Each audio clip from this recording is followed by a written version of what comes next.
Hello. तो अपन देख रहे थे क्या एटम। एटम में अपन ने क्या क्या देख लिया भाई। एटम में अपन ने डाल्टन देख लिया, है ना। डाल्टन का परमाणु मॉडल देख लिया।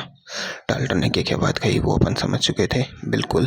फिर उसके बाद अपन ने परमाणु के बारे में बहुत छोटी छोटी बातें कर ली थी, कंप्लीट कर लिया था। फिर अपन ने प्रकाश के बारे में देखा। अपन ने रदरफोर्ड का परमाणु मॉडल देखा, है ना। और फिर अपन ने उसका भी देखा था, थॉमसन का, उसका भी देखा था। बहुत चीज़ें अपन ने देखी। चलो ठीक है।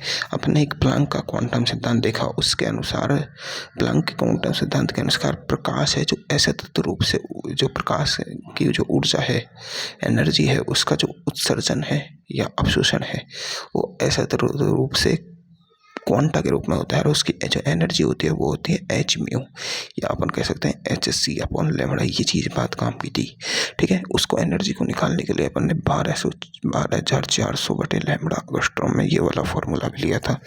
अगर एक से ज़्यादा इलेक्ट्रॉन फोटॉन्स आपतित हों तो ई बराबर एन एच म्यू या ई बराबर N H C upon lambda use ले सकते हैं। अगर एन अपन को निकालना है, यानी नंबर ऑफ फोटोन पर सेकंड निकालनी है, तो अपन को क्या करना होगा, 5 इंटू 10⁻24 मल्टीप्लाई में ई इंटू लेमड़ा। अब ई इंटू लेमड़ा कर दो या फिर पी इंटू लेमड़ा कर दो, जो भी दिया हुआ वो ऊर्जा दे रखी है तो ऊर्जा, पावर दे रखी है तो पावर। क्वेश्चंस तुमने किए होंगे तो तुम्हें समझ आया होगा कि क्या है क्या नहीं है, ठीक है। उसके बाद अपन ने प्रकाश विद्युत प्रभाव देखा था। प्रकाश, और देखो अपन ने एक ये और देखा था, ई डब्ल्यू इलेक्ट्रोमैग्नेटिक वेव वाली थ्योरी पढ़ी। उसके अनुसार जो ऊर्जा का जो अवशोषण है, उत्सर्जन है, वो सतत रूप में होता है। किसके रूप में? तरंग के रूप में। तरंग की बहुत सारी प्रॉपर्टी देखी अपन ने। उसमें अपन ने देखा था कि लैम्बडा क्या होता है, आवृत्ति क्या होती है, प्रकाश की चाल क्या होती है। और एक अपन ने संबंध भी देखा था इनमें कि म्यू बराबर सी अपॉन लैम्बडा होता है, यानी सी बराबर म्यू लैम्बडा होता है। ये संबंध भी अपन ने पढ़ा था भाई, है ना। और फिर अपन ने तरंग संख्या देखी थी, म्यू बार वो होती है 1 लैम्बडा के। ये वाली चीज़ें भी देखी अपन ने। फिर उसके बाद अपन ने क्या देखा, रदरफोर्ड का परमाणु मॉडल देखा, बहुत सी चीज़ें देखी। उसके बाद अपन ने क्या देखा भाई, फोटो इलेक्ट्रिक इफेक्ट देखा। फोटो इलेक्ट्रिक इफेक्ट में फाई की जो फाई होता है उसका क्या होता है, फाई नहीं, वो एनर्जी होती है, वो होती है फाई प्लस काइनेटिक एनर्जी के रूप में, ठीक है। ये अपन जानते थे। एनर्जी को अपन एच म्यू लें तो ये एच म्यू नॉट हो जाएगा प्लस काइनेटिक एनर्जी हो जाएगी। अगर एस सी अपन लेमड़ा दे तो लेमड़ा। अपन को जानते हैं कि जो फाई होता है वो कार्यफलन है, यानी इससे ज़्यादा या इससे के बराबर एनर्जी देंगे तभी इलेक्ट्रॉन बाहर निकलेगा। ज़्यादा देंगे तो काइनेटिक एनर्जी के रूप में उसके पास वेग आ जाएगा, ठीक है। तो जो फाई है, फाई ये क्या है, मिनिमम एनर्जी है, मिनिमम। तो इसके लिए म्यू मिनिमम होना चाहिए, लेकिन लैम्बडा मैक्सिमम होना चाहिए, मैक्सिमम। इससे इस लैम्बडा मैक्सिमम से ज़्यादा अगर तुमने लैम्बडा दिया तो फाई इक्वल टू क्या है, H C upon lambda naught. इस लैम्बडा नॉट से अगर तुमने ज़्यादा लैम्बडा दे दिया तो फाई गिर जाएगा, और फाई गिरते ही एनर्जी लो हो जाएगी और इलेक्ट्रॉन नहीं निकलेगा। मतलब लैम्बडा नॉट लैम्बडा मैक्सिमम होता है, यानी इससे ज़्यादा तुम लैम्बडा नहीं दे सकते। ये चीज़ें भी अपन ने क्लियर कर ली थी, है ना। उसके बाद मैंने तुम्हें बताया था कि एक इलेक्ट्रॉन का निकलना किस पर निर्भर करता है, यानी एक इलेक्ट्रॉन, मतलब इलेक्ट्रॉन निकलेगा ये डिपेंड करता है लैम्बडा और म्यू पर, यानी फाई पर, ठीक है ना। लेकिन कितने इलेक्ट्रॉन निकलेंगे ये डिपेंड करता है तीव्रता पर। प्रकाश जितना तीव्र होगा उतने ज़्यादा इलेक्ट्रॉन निकलेंगे। अगर प्रकाश की तीव्रता कम है तो इलेक्ट्रॉन कम निकलेंगे। लेकिन अगर एक इलेक्ट्रॉन निकलेगा या नहीं निकलेगा, ये सतह है, इससे इलेक्ट्रॉन निकलेगा या नहीं निकलेगा, पहली प्रायोरिटी तो ये है। जैसे अपन, यानी 100 लोग दौड़ रहे हैं और ये फिनिशिंग लाइन है, तो अपन क्या कहेंगे कि एक टाइम फिक्स है कि 5 मिनट में जो इस फिनिशिंग लाइन को पार करेगा वही जीतेगा। अब 5 मिनट ये क्या है, ये प्रायोरिटी है लैम्बडा और ये, कि ये तो इतनी तो होनी ही चाहिए भाई, 5 मिनट में तो निकलना ही चाहिए कोई ना कोई, जभी तो जीतेगा। मतलब निकलना यानी जीतना न जीतना निर्भर कर रहा है 5 मिनट पर, 5 मिनट पर। लेकिन कितने जीत रहे हैं वो उनकी ताकत है कि 5 मिनट के अंदर 100 निकल गए या 50 निकल रहे, वो उनकी स्पीड है। तो वो है उनकी तीव्रता कि कितने जीत रहे हैं, कितने निकल पा रहे हैं, वो प्रकाश की ताकत पर निर्भर कर रहा है। लेकिन प्रकाश की तरंग दैर्ध्य और म्यू पर ये निर्भर कर रहा है कि वो निकलेगा या नहीं निकलेगा, कितने निकलेंगे वो तीव्रता पर निर्भर कर रहा है। समझ में आई बातें? चलो इतना भी अपन ने क्लियर कर लिया। एक मैंने तुम्हें बताया था कि kinetic energy equal to EVS होता है। ये क्या है? निरोधी विभव होता है, स्टॉपिंग पोटेंशियल। मतलब एक ऐसा विरोधी विभव, उल्टा विभव, जिससे जो प्रकाश विद्युत प्रभाव से इलेक्ट्रॉन निकल रहे हैं उन इलेक्ट्रॉनों का निकलना रुक जाए, वो होता है निरोधी विभव, यानी उनकी गति रुक जाए। और एक बात और मैंने बताई तुम्हें कि जैसे प्रकाश विद्युत प्रभाव से इस प्लेट से इलेक्ट्रॉन निकलेंगे तो पहला इलेक्ट्रॉन ही Ke से निकलेगा। क्यों? क्योंकि पहले इलेक्ट्रॉन को निकलने में कोई बाधा नहीं आएगी। बाकी के इलेक्ट्रॉन जो निकलेंगे उनको टक्कर, उनको बहुत सी चीज़ों का अनुभव करना होगा, ताप भी बढ़ जाएगा, है ना। टेम्परेचर बढ़ने से इलेक्ट्रॉन की गति रुक जाती है भाई साहब, कम हो जाती है, अपन जानते हैं ये बात को।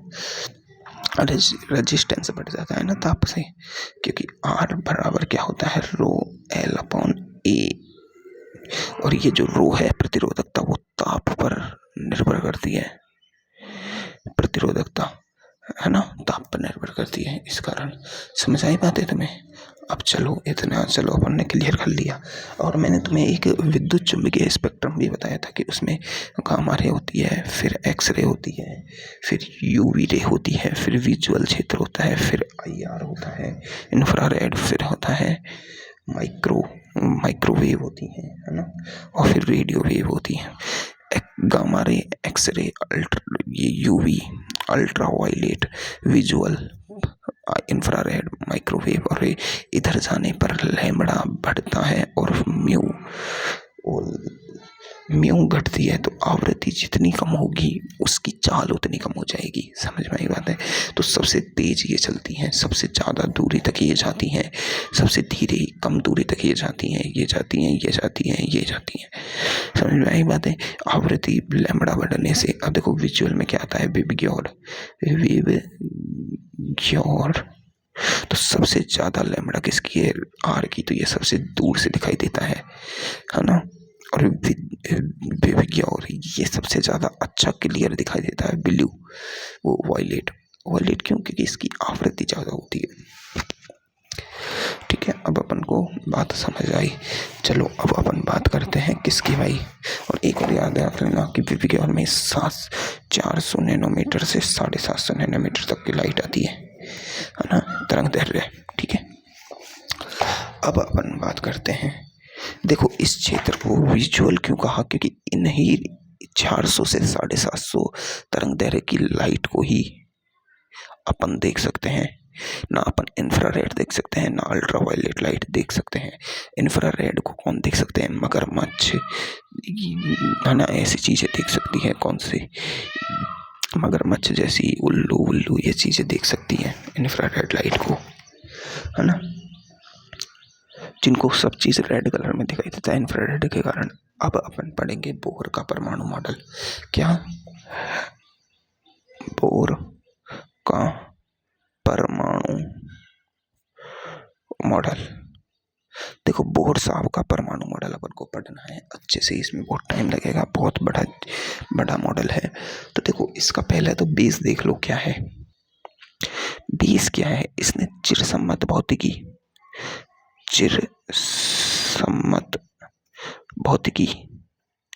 और मॉडर्न फिजिक्स को कंबाइन करके ये मॉडल दिया था। चिरसम्मत भौतिकी होती है प्राचीन, जो पुराने जमाने से चली आ रही थी, और मॉडर्न, दोनों को मिक्स करके दिया था। अब देखो चिरसम्मत भौतिकी से इसने क्या लिया भाई? हैं? इसने मॉडर्न फिजिक्स में कैलकुलेट किया था प्लांक कांस्टेंट को। प्लांक का जो क्वांटम थ्योरी थी ना, उसको लिया था प्लांक क्वांटम थ्योरी को मॉडर्न फिजिक्स से। अब इसकी अभिधारणाएं क्या क्या थी? अभिधारणा, देखो अपन ने इसके सिद्धांत क्यों नहीं लिखे, अपन ने इसकी थ्योरी क्यों नहीं लिखी, इसकी अभिधारणा क्यों लिखा? अभिधारणा का मतलब क्या है? ये हाइपोथेटिकल है, मतलब ये कही गई बातें हैं बस, कोई प्रमाण नहीं है इतना अच्छा। इतना अच्छा प्रमाण नहीं है, सिर्फ कही गई बातें हैं। तो धारणाएं हैं ये, धारणाएं यानी कोई आप जैसे अपन कहते हैं ना कि किसी ने भूतों के प्रति धारणाएं बनाए रखी है कि भूतों के पैर उल्टे होते हैं, वो हवा में उड़ते हुए चलते हैं, उनके लंबे लंबे बाल होते हैं, सफ़ेद कपड़े पहनते हैं। तो ये धारणाएं तो हैं, क्योंकि किसी ने भूत को नहीं देखा है। भूत को किसी ने देखा है क्या? नहीं देखा है, बस धारणाएं बना रखी है अपन ने, है ना। तो ये इसने धारणा दी है, अभिधारणा, ठीक है। तो ये हाइपोथेटिकल बात है। तो इसकी पहली अभिधारणा ये थी, क्या थी भाई, कि इलेक्ट्रॉन नाभिक के ओर, यानी ये नाभिक है। देखो अब तक अपन रदरफोर्ड साहब ने ये बता दिया था कि इलेक्ट्रॉन नाभिक के चारों ओर चक्कर लगाते हैं, ठीक है, और नाभिक बहुत छोटा होता है। तो रदरफोर्ड के बाद इसने अपना परमाणु मॉडल दिया है। तो इसने पहली बात यही कही कि इलेक्ट्रॉन्स होते हैं वो नाभिक की चारों ओर वृत्ताकार कक्षाओं में, यानी इलेक्ट्रॉन है जो नाभिक की वृत्ताकार, याद रखने वाली है, वृत्ताकार कक्षा में चक्कर लगाता है। वृत्ताकार कक्षा में, ठीक है, वृत्ताकार कक्षा में चक्कर लगाता है। अब प्रत्येक इलेक्ट्रॉन की एक निश्चित वृत्ताकार कक्षा होती है, ये बात कही इसने, निश्चित। और वो निश्चित वृत्ताकार कक्षा किस तरह निर्धारित होती है, वो उसने ये बताया कि इन कक्षाओं को, निश्चित कक्षाओं को KLMNOPQR ऐसे कहेंगे अपन, ठीक है। तो इसको कहेंगे 1 2 3 4 5 6 7 8, ठीक है। तो अब कोई अपन से पूछे कि बोहर की छठी कक्षा, बोहर की पी कक्षा में इलेक्ट्रॉन का संवेग बताओ, तो पी कक्षा कौन सी होती है? छठी। बोहर की एम कक्षा कौन सी होती है? तीसरी, KLMNOP। ये अपन को याद रखना है, ये सीक्वेंस अपन को याद रखना है कि बोहर की दूसरी कक्षा कौन सी है, पांचवी कक्षा कौन सी है, छठी कक्षा कौन सी है, ठीक है। ये क्वेश्चन आ चुका है, समझ में आई बातें। तो अब इसने कहा कि कक्षा होती है, ये एक निश्चित वृत्ताकार कक्षाओं में चक्कर लगाता है, ठीक है, निश्चित वृत्ताकार कक्षा में चक्कर लगाता है, जिसकी ऊर्जा फिक्स होती है। उस कक्षा की जो एनर्जी होती है ना, उस कक्षा की जो एनर्जी होती है, उस कक्षा की एनर्जी फिक्स होती है, ठीक है। मतलब इनकी ऊर्जा और उनकी त्रिज्या, ये दो चीजें फिक्स होती है। मतलब एक इलेक्ट्रॉन नाभिक के इधर है और एक इलेक्ट्रॉन इधर है, तो ये फिक्स कक्षाओं में वो लगाते हैं चक्कर। तो इसने क्या किया कि ऊर्जा फिक्स होती है, तो इसने पहली बात कही, बोहर ने, देखो थॉमसन ने पहली बात कही थी कि वैद्युत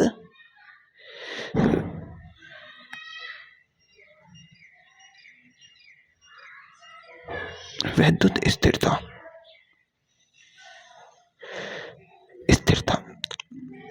यानी कि वो वैद्युत स्थिर होता है परमाणु मॉडल, उसने ये कहा था। इसने कहा है कि ऊर्जा फिक्स होती है, मतलब ऊर्जा का क्वांटीकृत वो है, क्वांटीकृत। देखो क्वांटीकृत का मतलब क्या होता है, ऊर्जा संरक्षण अलग होता है, ऊर्जा क्वांटीकृत होना अलग होता है। ऊर्जा क्वांटीकृत होने का मतलब है कि ऊर्जा को अपन कैलकुलेट कर सकते हैं। इसने ये बात कही थी कि ऊर्जा को अपन, निश्चित होती है ऊर्जा, तो ऊर्जा को अपन कैलकुलेट कर सकते हैं। ऊर्जा का क्वांटीकृत होने का मतलब होता है कि ऊर्जा को कैलकुलेट किया जा सकता है, ठीक है। तो अब इसने अपनी स्थिर कक्षाओं को, निश्चित कक्षाओं को क्या कहा, KLMNOPQRS कहा, ठीक है। यह बात हो गई। तो इसने ये बातें कही, वृत्ताकार कक्षा होती है, निश्चित होती है, जिसकी ऊर्जा और त्रिज्या फिक्स होती है। ऊर्जा, इसने सिद्धांत दिया कि ऊर्जा क्वांटीकृत होती है, ठीक है। ये इसका मेन पॉइंट था पहला। अब इसने क्या कहा, अब इससे पूछा कि भाई कैसी वृत्ताकार कक्षाएं होती हैं, उनकी ऊर्जा किस प्रकार नियत होती है। तो उसने कहा कि इलेक्ट्रॉन केवल उन्हीं वृत्ताकार कक्षाओं में चक्कर लगा सकता है जिनमें उनका कोणीय संवेग, क्योंकि देखो इलेक्ट्रॉन है वो घूम रहा है तो उसका संवेग होगा, और घूम रहा है तो कोणीय संवेग होगा, यानी इलेक्ट्रॉन का कोणीय संवेग वो बराबर होना चाहिए NH/2π के। अब ये 2π कहाँ से आया ये नहीं कह सकते, क्यों, क्योंकि अपने कहा अभिधारणा माना हुआ है, उसने अभिधारणा की है, तो उसका जो कोणीय संवेग है वो NH/2π का पूर्ण गुना होना चाहिए। पूर्ण गुणज का मतलब होना चाहिए कि आधा अधूरा नहीं, इसका पूर्ण गुणानुज होना चाहिए। तो n की वैल्यू 1 2 3 4 5 6 डॉट डॉट होगी। तो 1 को k कहेंगे, KLMNOPQ। ठीक है, अगर n बराबर 1 आ रहा है तो मतलब उसकी k कक्षा है, n बराबर 4 आ रहा है तो बोर की n कक्षा में इलेक्ट्रॉन है। ये अपन को समझ आना चाहिए। ठीक है, तो अब कोणीय संवेग को कहते हैं, देखो संवेग होता है mv, और मैंने क्या कहा था कि जब भी एंगुलर लगाओ तो उसमें r मल्टीप्लाई कर दो, mvr। जैसे देखो कोणीय त्वरण क्या होता है, अल्फा, और सादा त्वरण होता है ए।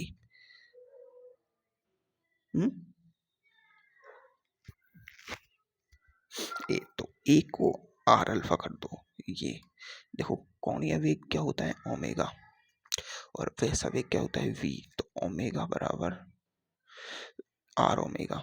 ठीक है, ये आर ओमेगा आर अल्फा, तो एम वी आर। ये हो गया कोणीय संवेग इसका। ठीक है, ऐसे। ठीक है, कोणीय संवेग तो एम वी आर बराबर होना चाहिए एन एच अपॉन 2 पाई का। तो अब अपन से क्वेश्चन पूछा जाए तो इसने ये भी कह दिया कि इसका कोणीय संवेग है वो भी क्वांटीकृत है। क्वांटीकृत मतलब इसे भी कैलकुलेट कर सकते हैं अपन। इसकी दो बातें थी बोहर की पहली बात थी कि ऊर्जा क्वांटीकृत होती है, दूसरी बात थी संवेग, कोणीय संवेग इलेक्ट्रॉन का क्वांटीकृत होता है। ठीक है, अब इसने ये बात कही। अब देखो मेरी बात है, छोटी छोटी बातें हैं, समझो। ये इसका नाभिक, ये पहली कक्षा, ये दूसरी कक्षा, और ये तीसरी कक्षा।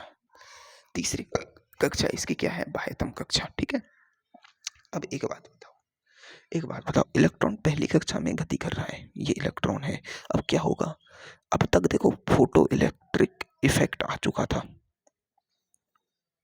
ठीक है, तो प्रकाश विद्युत प्रभाव हो सकता है फोटोन से, फोटोन आएंगे, इलेक्ट्रॉन पे गिरेंगे, इलेक्ट्रॉन बाहर निकल सकता है, बिल्कुल।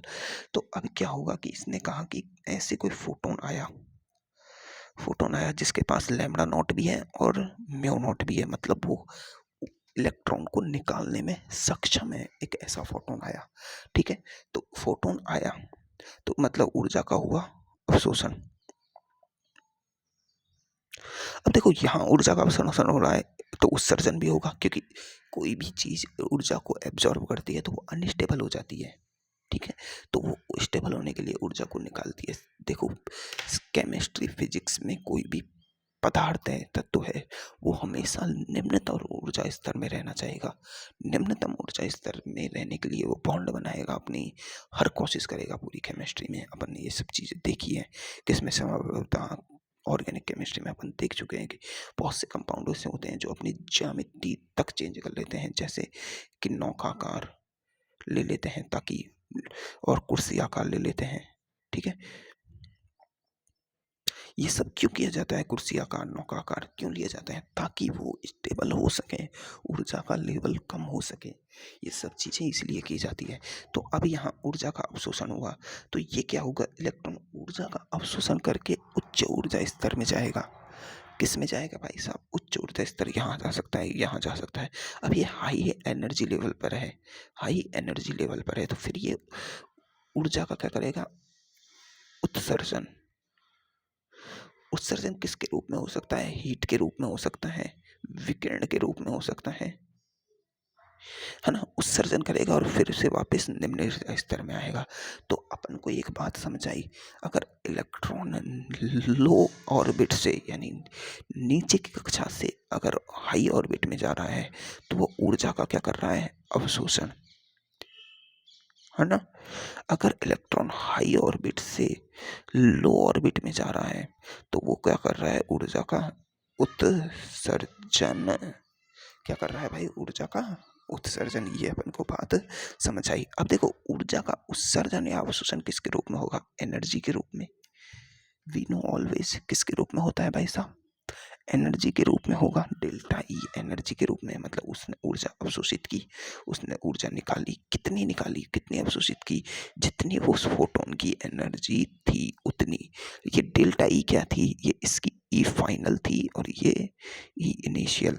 डेल्टा ई ई इनिशियल क्या थी, यहाँ था इलेक्ट्रॉन जब, फिर इसने ऊर्जा ली, ऊर्जा लेने के बाद इसके पास आ गई ई फाइनल, ई फाइनल में से इसने उत्सर्जन किया, तब उसके पास उल्टी कितनी बच गई, उल्टा आया भी तो था, तो उसके पास बच गई ई इनिशियल।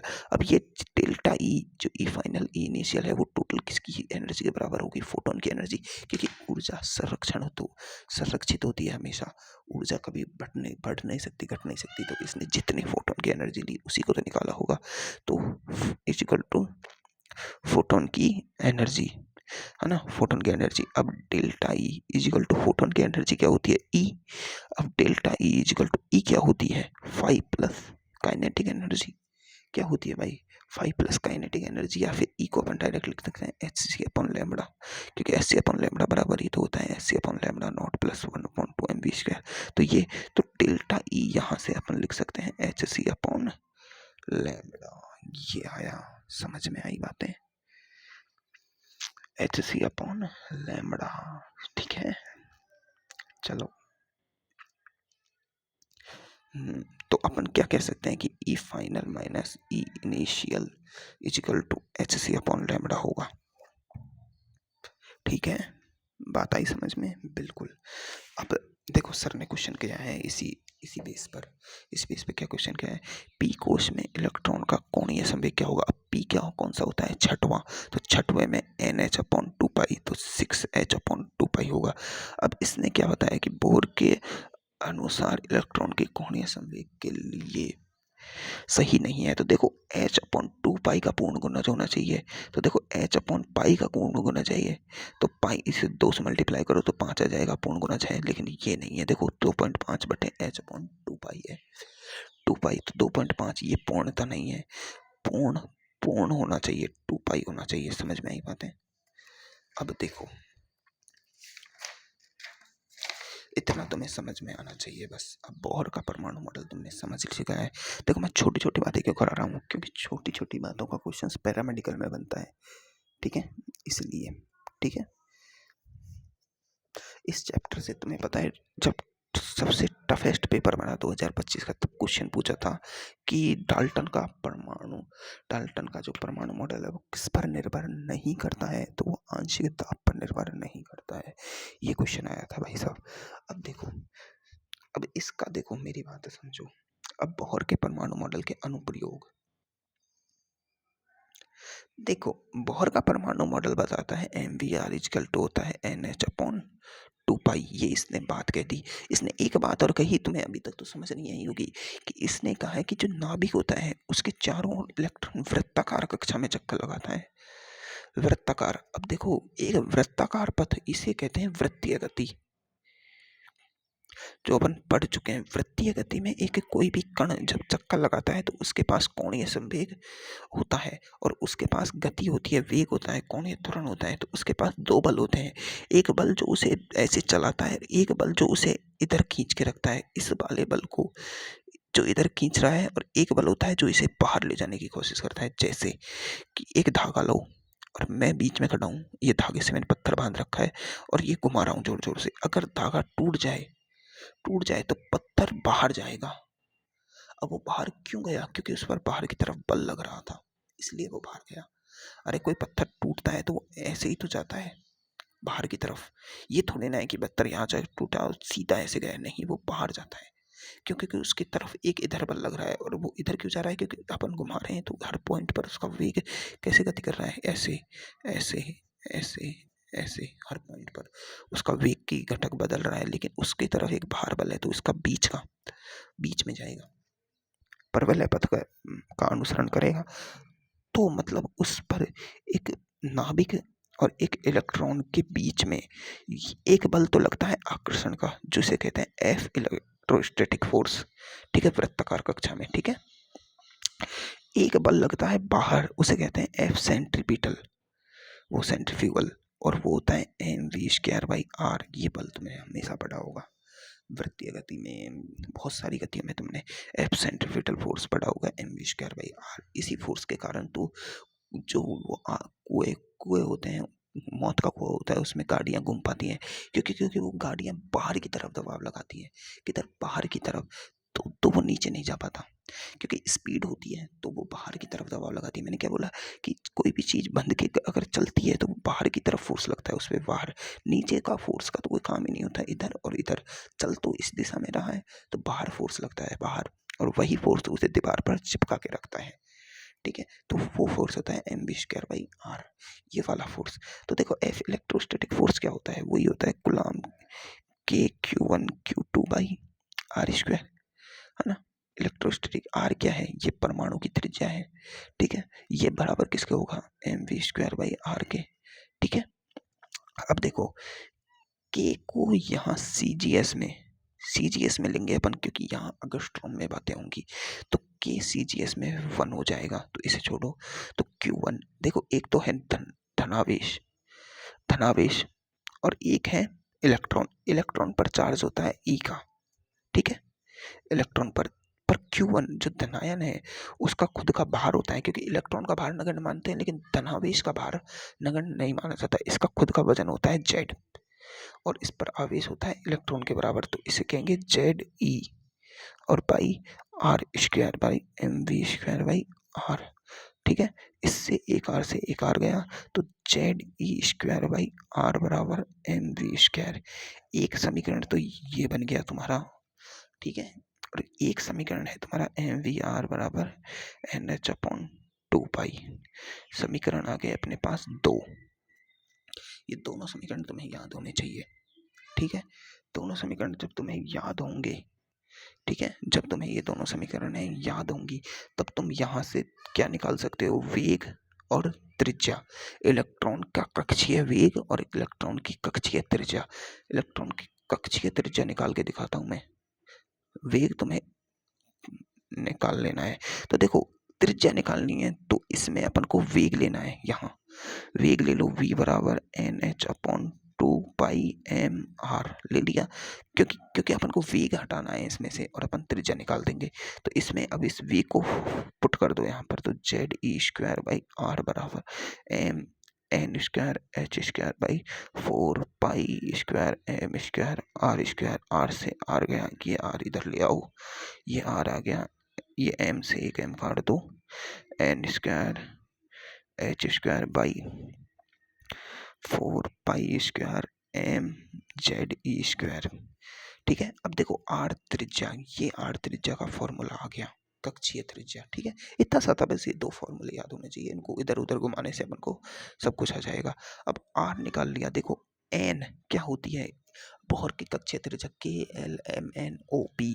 ठीक है, h प्लांक कांस्टेंट 6.62 इंटू 10⁻⁻34, पाई 3.14, m क्या होता है, परमाणु का द्रव्यमान। ये भी फिक्स होता है, क्योंकि बोहर का परमाणु मॉडल एक इलेक्ट्रॉन प्रजाति के लिए था, तो उनका द्रव्यमान अपन को कैलकुलेटेड होता है। Z परमाणु क्रमांक ये बदल सकता है, क्योंकि हाइड्रोजन हो सकता है, हीलियम हो सकता है, लिथियम हो सकता है, बेरिलियम हो सकता है। इलेक्ट्रॉन पर आवेश कितना होता है, इलेक्ट्रॉन कितना होता है 1.6 इंटू 10⁻⁻19 कूलम्ब। तो ये भी फिक्स, तो इन सब फिक्स वैल्यूओं की अपन जब वैल्यू रखते हैं तो देखो n² कक्षा बदल सकती है, परमाणु क्रमांक बदल सकता है, n²/z, है ना, n²/z, है ना। और ये सब क्या है, h²/4π²me², ये सब कैलकुलेटेड वैल्यू है, तो कैलकुलेट कर सकते हैं। तो त्रिज्या जो आती है वो होती है 0.529 n²/z। ठीक है, त्रिज्या निकाल ली, कोई दिक्कत है, नहीं ना, बिल्कुल नहीं होनी चाहिए यार, कैसी बात करते हो, यहाँ दिक्कत कहाँ से आ गई। तो ये त्रिज्या अपन ने निकाल ली। देखो, यही चीज़ अपन को फिजिक्स में पढ़नी है, तो फिजिक्स में वाले सर तुम्हें यही बताएंगे कि इलेक्ट्रॉन की कक्षीय त्रिज्या कितनी होती है बेटा, 0.529 n²/z इतनी होती है। ये नहीं बताएंगे, ये तो मैंने तुम्हें केमिस्ट्री में सिखा दिया। ठीक है, अब देखो, अपन जान चुके हैं कि r बराबर 0.529 n²/z होता है, तो r निर्भर कर रही है n², मतलब एक कक्षा से दूसरी कक्षा में जाएंगे त्रिज्या बढ़ती है, वो अपन जानते हैं कि एक इलेक्ट्रॉन की पहली, दूसरी, तीसरी, तो त्रिज्या बढ़ रही है। ठीक है, लेकिन जैसे परमाणु क्रमांक बढ़ता है तो त्रिज्या घटती है। परमाणु क्रमांक बढ़ने से त्रिज्या घटने का क्या कारण, ये रीजन कहाँ से आया? देखो मैंने तुम्हें क्या बताया कि नाभिक अट्रैक्शन फोर्स लगाता है, खींचने का फोर्स लगाता है, आकर्षण फोर्स लगाता है। अब किसी का नाभिक ज़्यादा पावरफुल है, उसके पास ज़्यादा धनायन है, तो वो इलेक्ट्रॉनों को पास खींचेगा ऐसे, तो आकार अपने आप घट जाएगा। और यही कारण होता है कि अपन एक आवर्त में इधर से इधर जाते हैं। तो देखो हाइड्रोजन, फिर उसके बाद लिथियम, फिर लिथियम बेरिलियम, जैसे बस नहीं ओ फ्रेंड। तो देखो 5 6 7 8 9, पर एक आवर्त में इलेक्ट्रॉन की संख्या फिक्स होती है, यानी कक्षा फिक्स होती है, एक कक्षा फिक्स होती है, लेकिन परमाणु क्रमांक बढ़ रहा है तो उसके नाभिक का आकर्षण बढ़ रहा है, आकर्षण बढ़ रहा है तो साइज अपने आप घट जाएगी। समझ में आई? तो तभी तो कहते हैं कि एक आवर्त में बाएं से दाएं जाने पर त्रिज्या घटती है, लेकिन तभी एक वर्ग में ऊपर से नीचे जाने पर त्रिज्या बढ़ती है। कारण क्या है? ऊपर से नीचे जाने बढ़ने पर एन स्क्वायर बढ़ता है। ऊपर देखो ये द्वितीय, ये सेकंड कक्षा है, थर्ड, फोर्थ, फिफ्थ, सेवंथ, सातवां कोष आ जाएगा नीचे नीचे, तो फिर आकार बढ़ेगा भाई एन स्क्वायर के टर्म में। ठीक है, तो अब यहाँ अगर z इज कांस्टेंट हो जाए तो r depends only an square, तो r1/r2 करेंगे तो n1/n2 का स्क्वायर करके निकाल लो अनुपात। अगर z is not constant, n is constant हो जाए तो r समानुपाती 1/z हो जाएगा, तो r1/r2 बराबर z2/z1 करके अनुपात निकाल लो। ये अनुपात निकालने के छोटे छोटे ट्रिक्स हैं, ये तुम्हें सीखने नहीं है, ये समझनी है। ठीक है, अब बहुत त्रिज्या अपन निकाल चुके हैं। ठीक है, अब एक बात कहूं मैं तुम्हें, देखो अब बोर ने खुद की त्रिज्या कही थी, एक बोर त्रिज्या, बोर त्रिज्या AR। इसको क्या कहा? इसको कहा उसने हाइड्रोजन की पहली कक्षा है ना, पहली कक्षा यानी K की त्रिज्या, K की त्रिज्या। तो उसने अब देखो MVR बराबर NH/2 होता है, तो उसकी n बराबर क्या लेनी है? 1। तो अब r रेडियस क्या थी उसकी? 0.529 n स्क्वायर बाई जेड। तो देखो r बराबर 0.529, n की वैल्यू कितनी थी? 1। और जेड हाइड्रोजन का परमाणु क्रमांक वो हाइड्रोजन का वो क्या था भाई? हाइड्रोजन का वेग क्या था? वो जेड क्या था? परमाणु क्रमांक 1, 0.529, ये उसकी बोर त्रिज्या है। ठीक है, अब इलेक्ट्रॉन के वेग की गणना करें तो अपने पास दो फॉर्मूले थे, ZE²/R बराबर mv स्क्वायर, और एक था अपने पास MVR बराबर NH/2 पहले अपन ने v लिया था, लेकिन अब अगर v ले लेंगे तो v कट जाएगा, यहाँ से v की जगह ये आ जाएंगे, तो अपन को r लेना है, यहाँ से r निकाल लो, NH/2 mv। ठीक है, r की जगह पे पुट करेंगे तो देखो ZE²/R की जगह NH। अब देखो बटे में आ रहा है तो उल्टा ऊपर मल्टीप्लाई कर दो, 2πmv। ये तो मैंने तुम्हें बहुत पहले से सिखाया, mv², इससे ये गया। ठीक है, ये m से ये m गया, v की वैल्यू आ रही है अपनी ZE² 2π/NH। देखो ये सब कांस्टेंट, ये कांस्टेंट, तो देखो v बराबर Z/n E² 2πh। ठीक है, तो v बराबर आता है 2.18 इंटू 10⁶ Z/n। ये इलेक्ट्रॉन के कक्षीय वेग का मीटर पर सेकंड में फॉर्मूला है। ठीक है, वही ये बातें, छोटी छोटी बातें हैं कि अगर n बढ़ेगा तो वेग घटेगा, अगर z बढ़ेगा तो वेग बढ़ेगा, बस इतनी सी बातें हैं। अगर तुम्हें कहा जाए कि Z1 Z2 Z3 ये है, तो N1 N2 N3 होगी, वो क्या कहते हैं, वो V1 V2 V3 होगी। जब Z बढ़ रहा है तो वेग बढ़ेगा, तो ये भी ऐसे हो जाएगा। ये छोटी छोटी बातें हैं, तुम्हें खुद को करना सीखना है। ठीक है, खुद को करना सीखना है। कैसे? ये देखो, अब अगर कहा जाए कि पहली कक्षा, दूसरी कक्षा और तीसरी कक्षा में वेग का अनुपात बताओ, क्योंकि n बढ़ने से वेग बढ़ता है, तो n बढ़ रही है, कक्षाएं बढ़ रही है, तो वेग V1 V2 V3 घट जाएंगे। क्या होगा? घट जाएंगे। छोटी छोटी बातें हैं। देखो अब इन बातों को मैं सिखाने बैठूं तो क्या क्या मतलब, क्या सेंस निकल रहा है पढ़ाई का। ठीक है, अब आगे बढ़ते हैं अपन इलेक्ट्रॉन की एनर्जी, यानी इलेक्ट्रॉन, अरे यार, एनर्जी ऑफ इलेक्ट्रॉन। देखो, एनर्जी ऑफ इलेक्ट्रॉन की बात की जाए, चाहे एनर्जी ऑफ सैटेलाइट की बात करी जाए, एनर्जी ऑफ प्लेनेट जो अपन ग्रेविटेशन में पढ़ते हैं। देखो, एक मेरी बात समझो, तुम है ना परमाणु मॉडल और सौर मंडल, परमाणु मॉडल और सौर मंडल को सेम समझो। परमाणु में जैसे नाभिक होता है, जैसे सूरज है, जैसे इलेक्ट्रॉन्स होते हैं, ऐसे सैटेलाइट और उनके जो जितने भी ग्रह और उपग्रह हैं वो हैं। ठीक है, अब एक बात बताओ, एक बड़ा ग्रह है, बड़ा गोला है, उसके चारों ओर एक छोटा गोला चक्कर लगा रहा है। ग्रह अपन को पता है चक्कर लगाता है तो उसकी ऊर्जा होती है वो नेगेटिव होती है, टोटल एनर्जी। ये बात तुम्हें पता होना चाहिए। बंधित ऊर्जा कहते हैं इसे, मैंने तुम्हें सिखाया था बंधन ऊर्जा। बंधन ऊर्जा, बंधन ऊर्जा का मतलब है कि ये बड़ा गोला है, इसके चारों ओर छोटा गोला चक्कर लगाता है। क्यों लगाता है, कैसे लगाता है, वो मेरी बात समझो।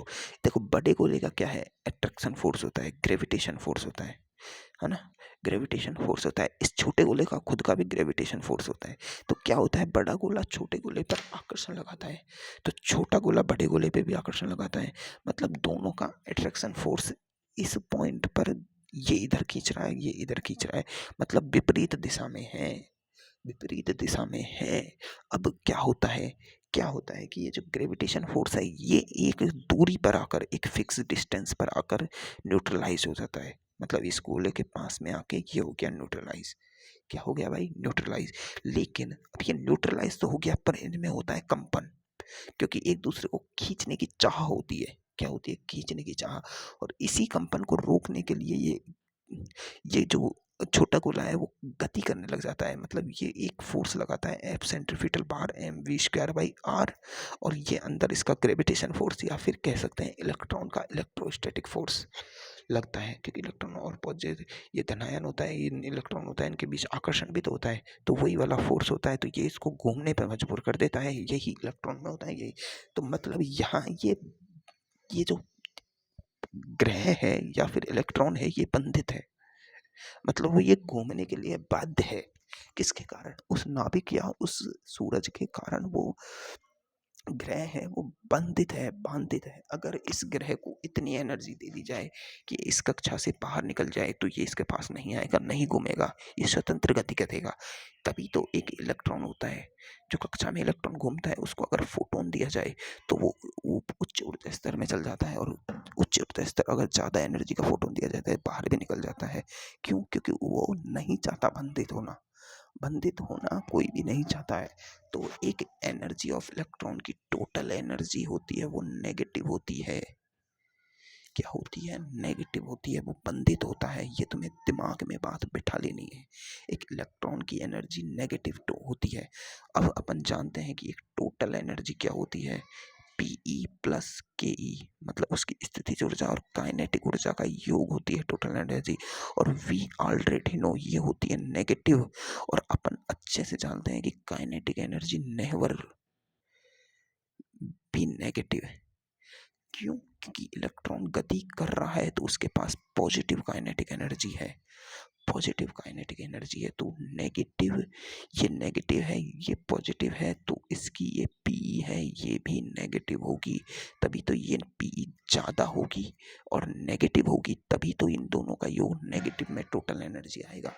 थोड़ा दिमाग लगाओ, कंसंट्रेट करो, क्वेश्चंस कैसे बन सकते हैं, क्वेश्चंस को कैसे सॉल्व करना है, इन चीज़ों पे कंसंट्रेट करो। यहाँ बात समझो कि इलेक्ट्रॉन या ग्रह की टोटल एनर्जी नेगेटिव है, तो उसकी पी और काइनेटिक एनर्जी में, काइनेटिक एनर्जी कभी भी नेगेटिव हो ही नहीं सकती।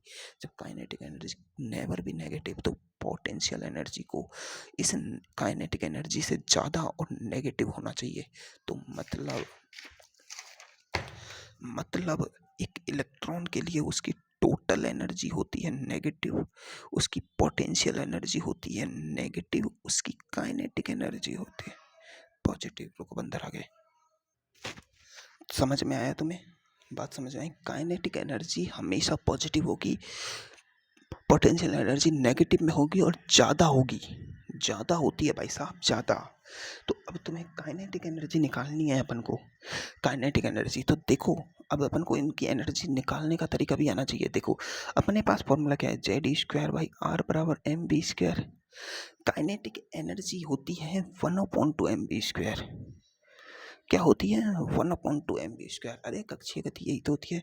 तो यहाँ भी मैं 1/2 लगा दूँ, 1/2 लगा दूँ, तो ये तुम्हारी आ गई काइनेटिक एनर्जी। तो देखो काइनेटिक एनर्जी तुम्हारी आ चुकी है, ये तुम्हारी काइनेटिक एनर्जी आ चुकी है। छोटी सी बात है, छोटी सी बात है, काइनेटिक एनर्जी आ चुकी है। ठीक है, अब देखो स्थितिज ऊर्जा निकालने। स्थितिज ऊर्जा निकालने भाई, ये पॉजिटिव में होती है, तुम्हें ये याद रखना है। स्थितिज ऊर्जा निकालने, स्थितिज ऊर्जा क्या होती है, एक स्थितिज ऊर्जा, स्थिर ऊर्जा mgh होती है। क्या होती है mgh। लेकिन एक और रूप होता है, अगर इलेक्ट्रॉन कोई चीज गति में कर रही है, गति कर रही है, उसकी स्थितिज ऊर्जा निकालनी है, तो देखो ग्रह के लिए होती है Gm1m2/r, है ना। आवेशों के लिए होती है K(q1q2)/r। लेकिन यहाँ पर तुम्हें देखो, ये पोटेंशियल एनर्जी है, ये भी पोटेंशियल एनर्जी है, पर यहाँ पोटेंशियल एनर्जी में की वैल्यू मानी गई है 1, Q1 को माना गया है Ze और Q2 को माना गया है इलेक्ट्रॉन, R को माना गया है उसकी कक्षीय त्रिज्या। तो पोटेंशियल एनर्जी यहाँ पर आती है Zu²/R। ये तुम्हें याद रखनी है। और कैसी होगी, नेगेटिव। कैसी होगी, नेगेटिव। दिमाग में बातें याद रखनी है, कैसी होगी, नेगेटिव। अब अपने पास ये आ चुकी है तुम्हारी पोटेंशियल एनर्जी और काइनेटिक एनर्जी का सूत्र। तो देखो अब तुम्हें टोटल एनर्जी निकालनी है, तो -Ze²/R प्लस 1/2 Ze²/R। देखो -Ze² में से 1/2 Ze² घटाओ, मतलब इसको मान लो तुम क्या, इसको Pe मान लो, तो ये Pe हाफ Pe, इसमें से ये गया तो आधा गया, तो बचा क्या, टोटल एनर्जी बची माइनस में 1/2 Ze²/R। कटा के देख लो, यही बचेगी। तो अब तुम्हें समझ आया ये क्या है, -Ze²/R क्या है, पोटेंशियल एनर्जी। तो टोटल एनर्जी होती है -½ Pe, यानी Pe जो उसकी स्थितिज ऊर्जा है उसकी आधी होती है। ठीक है, किसकी, नेगेटिव नहीं, ½ Pe। टोटल एनर्जी देखो, ये किसका फॉर्मूला है, ये स्थितिज का वो काइनेटिक एनर्जी का फॉर्मूला है। तो टोटल एनर्जी बराबर में होती है काइनेटिक एनर्जी के, लेकिन नेगेटिव में होती है। किसमें होती है, नेगेटिव में। छोटी छोटी बातें तुम्हें याद होनी चाहिए। और नेगेटिव चिन्ह क्या बता रहा है, यहाँ बंधन ऊर्जा को बता रहा है कि बंधित होता है ये, मतलब आकर्षण का बल होता है इनके बीच में। तो तुम्हें ये फॉर्मूला याद होना चाहिए कि टोटल एनर्जी होती है वो -ke होती है बराबर 1/2 Pe होती है बराबर -1/2 Ze²/R होती है। ये तुम्हें याद रखना है। और निकालना कैसे है, देखो Ze²/R बराबर 1/2 mv²/R 1/2 कर दो, ये वाला एक K(q1q2)/R होती है स्थितिज ऊर्जा। तो K को तो 1 मानते हैं यहाँ पर, Ze²/R ये इसकी पोटेंशियल एनर्जी हो जाएगी। ऐसे अपन को निकाल लेना है, ठीक है। समझ में आई बातें, ठीक है। अगर अपन यहाँ टोटल एनर्जी का फॉर्मूला समझो, 1/2 Ze²/R होता है। अगर R की वैल्यू अगर यहाँ पुट की जाए, कौन से R की, ये वाला R नहीं,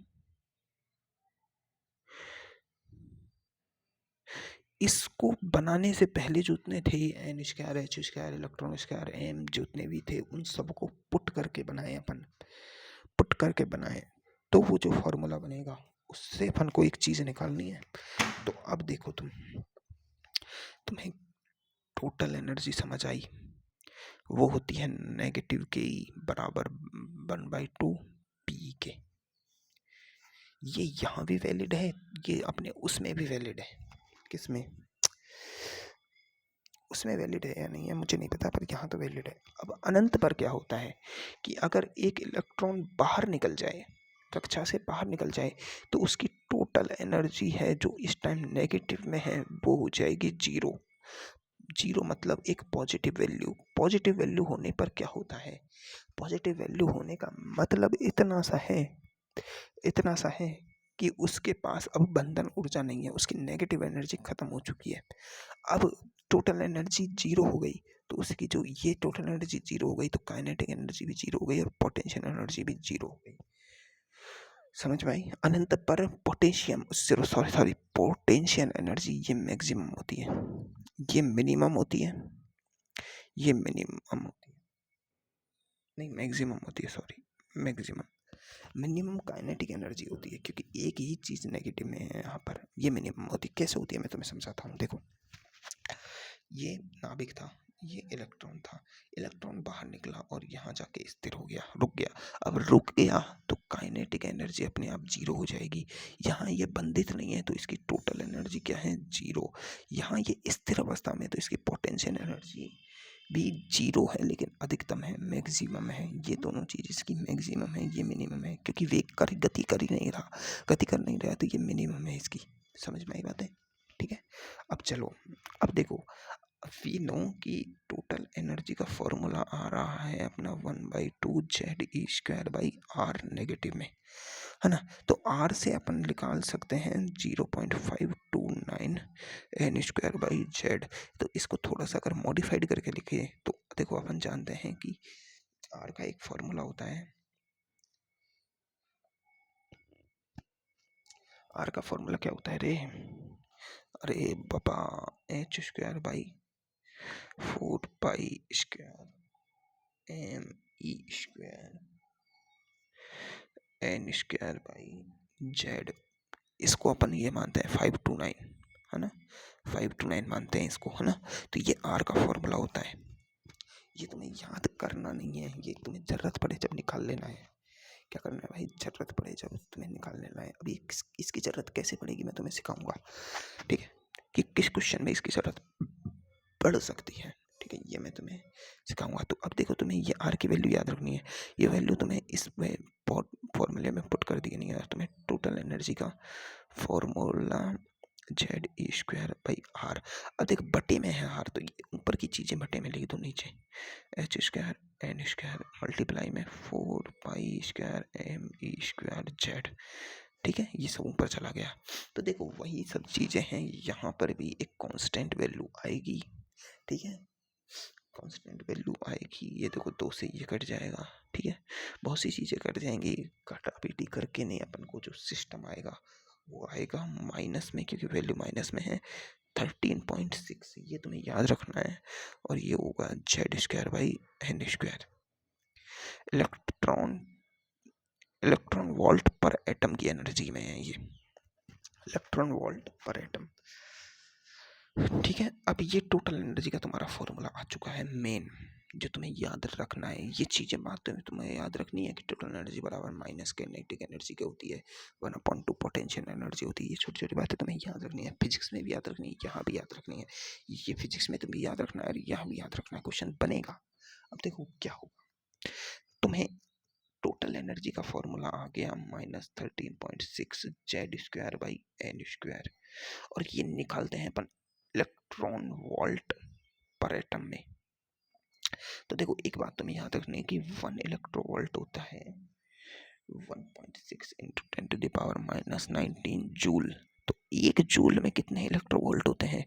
तो 1 इलेक्ट्रोवोल्ट बटे 1.6 × 10⁻⁻19 इलेक्ट्रोवोल्ट होते हैं, इतना होता है 1 जूल में, ठीक है।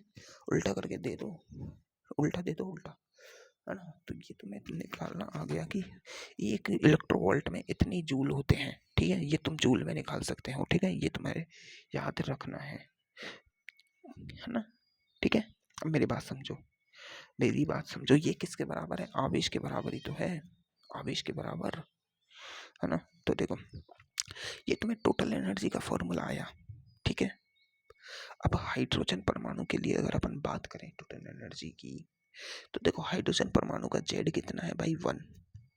अब उसकी n बराबर क्या हो सकता है? 1 हो सकता है, 2 हो सकता है, 3 हो सकता है, 4 हो सकता है, 5 हो सकता है, कुछ भी, KLMNO, वही उसकी कक्षा है।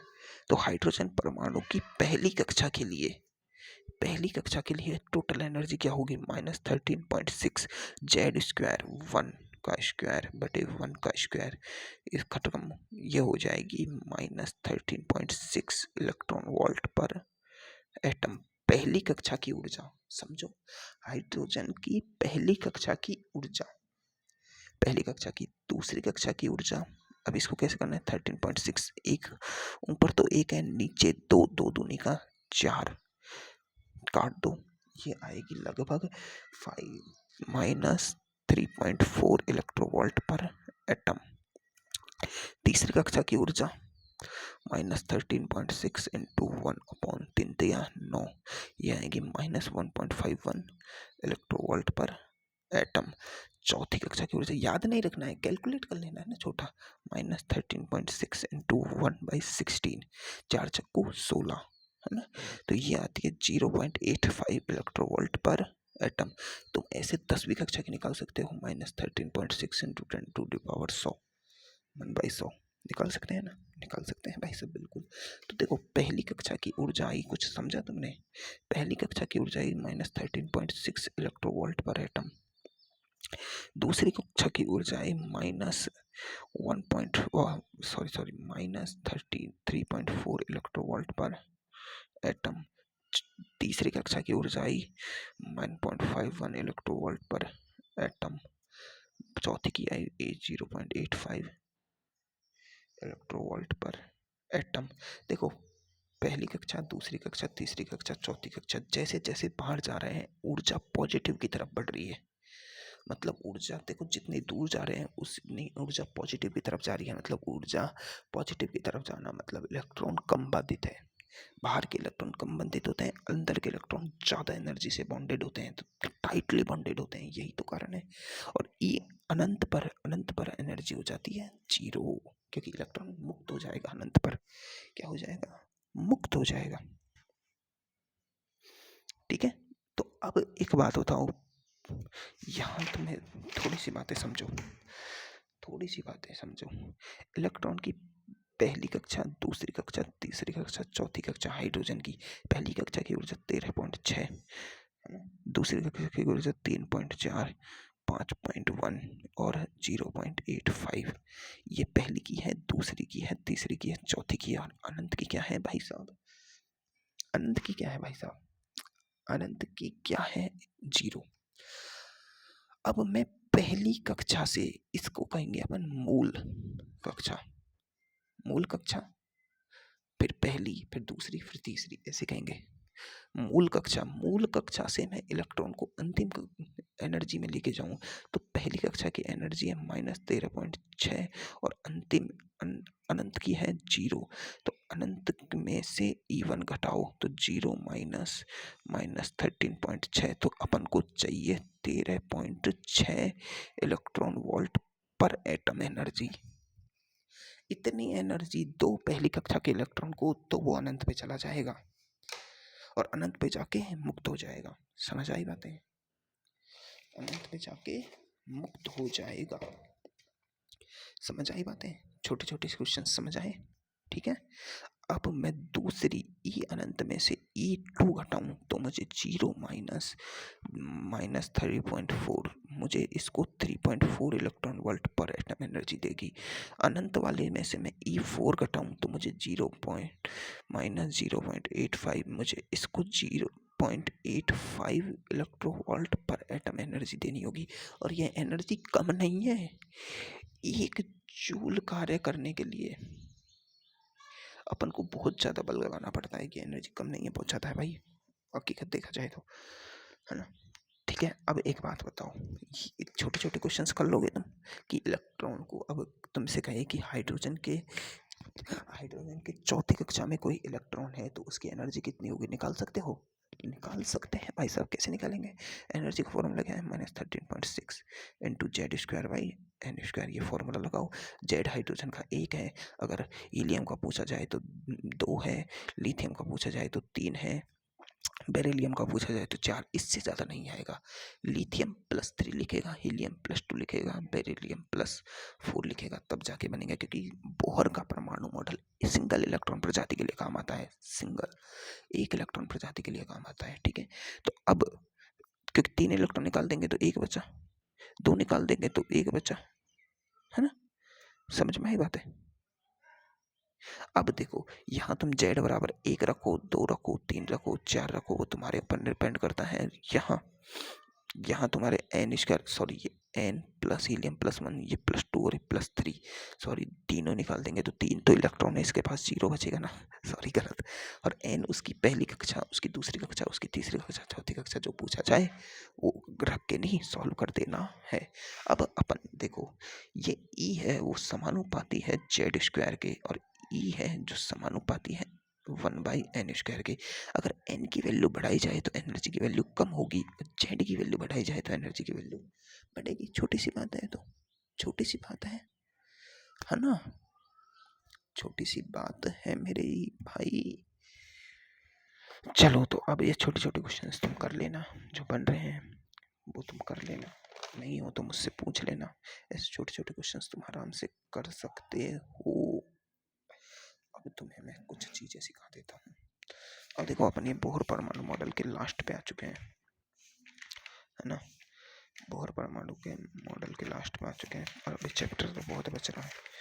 मैं देखो बोहर परमाणु मॉडल सिखाने में तुम्हें थोड़ा टाइम क्यों लिया है, इसका कारण है बोहर परमाणु मॉडल से क्वेश्चन अच्छे आते हैं, समझ नहीं आता है एक बार में, तो तुम्हें समझाना जरूरी था। ठीक है, तो अब देखो ऊर्जा के क्वांटीकरण से संबंधित पद देख लेते हैं। ऊर्जा क्वांटीकरण से, ऊर्जा क्वांटीकरण का मतलब क्या है? क्वांटीकरण मतलब कैलकुलेट करने के लिए जो संबंधित पद है,